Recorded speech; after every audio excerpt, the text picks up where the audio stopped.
The Desert General, the legend of Abdelrahmane Ben El Hadi, the vast dusty stretches of southern Algeria, between golden dunes and rugged mountains, lived a man whose very name was enough to make the enemy tremble. Abdelrahmane Ben El Hadi, whom the French would later call the Desert General.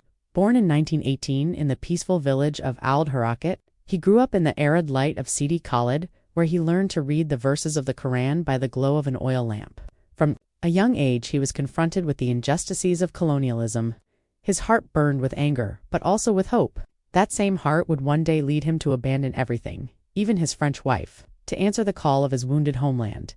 His journey took him from Alsace to the rocky paths of Boukhil and Guéguég, where he joined the ranks of the National Liberation Army in May 1955. He fought alongside giants like Omar Idriss, Mohamed Belhadi, and Ashour Ziane. Together, they formed a human wall against the occupier. With his calm gaze and composed voice, he could ease tension while inspiring strategy. In ACL, he transformed a handful of resistance fighters into an army of more than 200 mujahideen. He sought neither glory nor fortunately freedom for himself, for his people, and for future generations. With every operation, he struck hard. In Tajmot, he ambushed and eliminated for French gendarmes. In Boukhil, he seized weapons in a swift attack. In Aflou, he captured dozens of rifles, reviving hope among his men. But bravery always draws fury. In February 1957, in the mountains of Lakata, he was wounded and captured. The French army, humiliated by this man and his brilliant victories, wanted to break him, but he never bowed. Interrogated in Sachikla, he firmly declared, "I am solely responsible. Leave my brothers alone.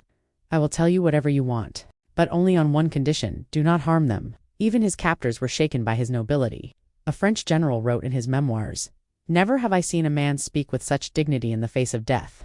A few days later, he was executed in Lug, without trial, without mercy. But death could not silence his voice. On the contrary, it carried his name to the peaks of Jebel Amour, into the hearts of Algeria's free children. Today, the Desert General lives on in our memories, in our flags, in the warm wind that sweeps across the highlands. He is living proof that one man, driven by justice, can change the course of history. Eternal glory to Abdelrahmane Ben El Hadi. Glory to our martyrs.